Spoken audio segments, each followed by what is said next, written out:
गढ़वा का किला एक ऐतिहासिक, प्राचीन, पौराणिक स्थान, जिसका ऐतिहासिक वृत्तांत तो है ही, साथ ही साथ प्राचीन और पौराणिक प्रमाण भी हमें प्राप्त होता है। शंकरगढ़ क्षेत्र, शिवराजपुर प्रतापपुर मार्ग, प्रयागराज। यानी प्रयागराज से जब आप शंकरगढ़ जाएं, शंकरगढ़ से प्रतापपुर वाले मार्ग पे जाएं तो वहां एक गांव है गढ़वा, और वहीं है गढ़वा का किला, फोर्ट ऑफ गढ़वा। इस किले को देखते ही दो चीजें समझ में आती हैं, इसकी नवीनता और प्राचीनता। प्राचीनता इस कारण कि यह किला संभवतः 3री शताब्दी के लगभग तैयार हुआ। किला तो नहीं तैयार हुआ, वास्तव में यह किला एक मंदिर को संरक्षित करने के लिए बनाया गया। तो हम ये कह सकते हैं कि गुप्त काल में यहाँ पर सनातनी मंदिर को बनाया गया। शिव के देवालय बनाए गए, नारायण के देवालय बनाए गए, सूर्य के देवालय बनाए गए, और बाद में मध्यकाल में इस मंदिर को संरक्षित करने के लिए, इस मंदिर को प्रोटेक्ट करने के लिए चारदीवारी बनाई गई, जिसने किले का रूप लिया।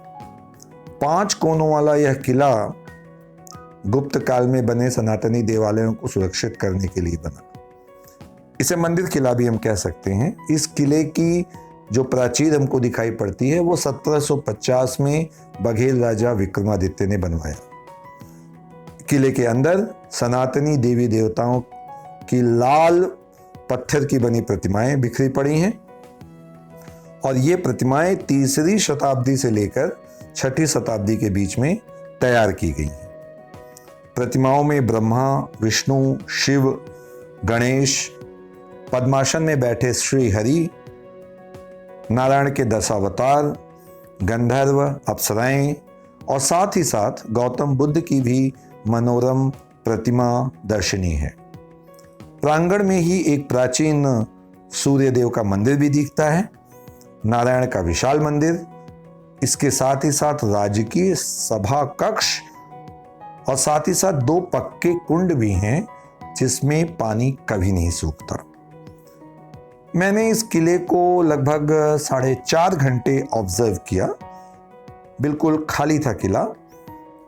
मेरे ऑब्जर्वेशन में मैंने पाया कि गढ़वा का मंदिर किला किसी समतल भूमि पर ना होकर, यानी किसी लैंड बेस पे ना होकर, एक लेक बेस पे, यानी एक बड़े जलाशय पर निर्मित है।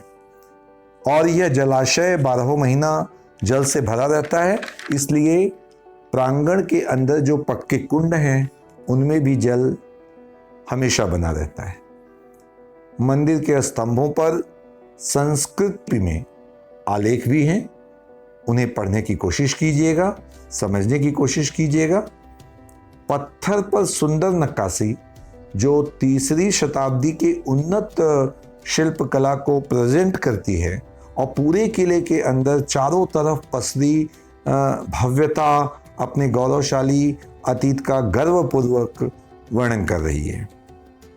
किले में ही एक संग्रहालय जैसा कुछ बना है।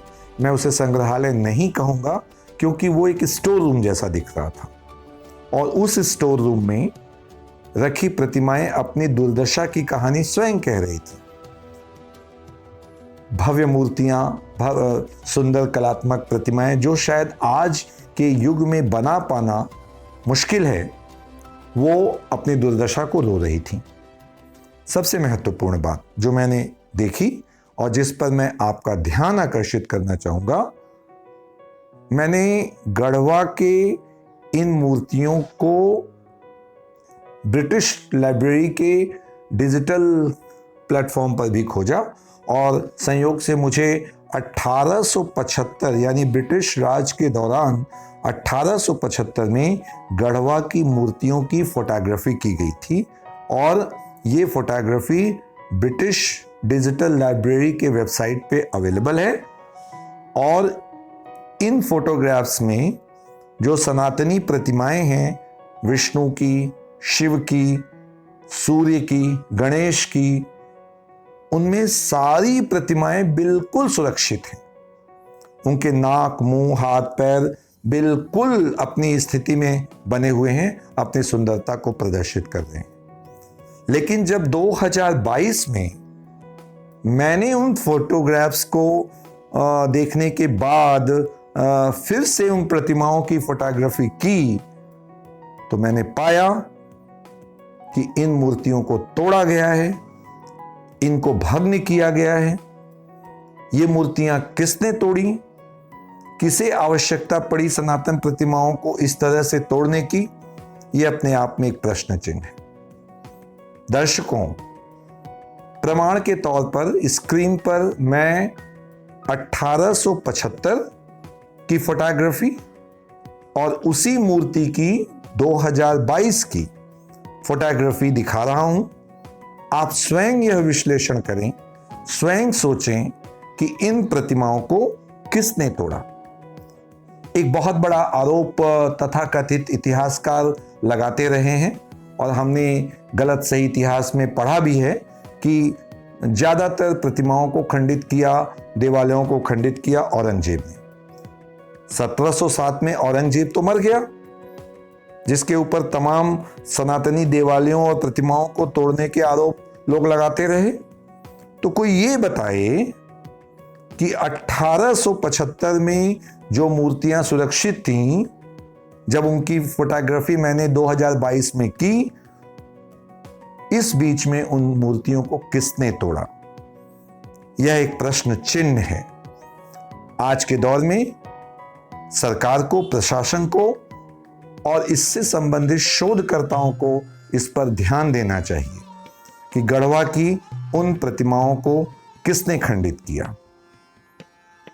गढ़वा का किला आज अपने आप में एक प्रश्न चिन्ह है।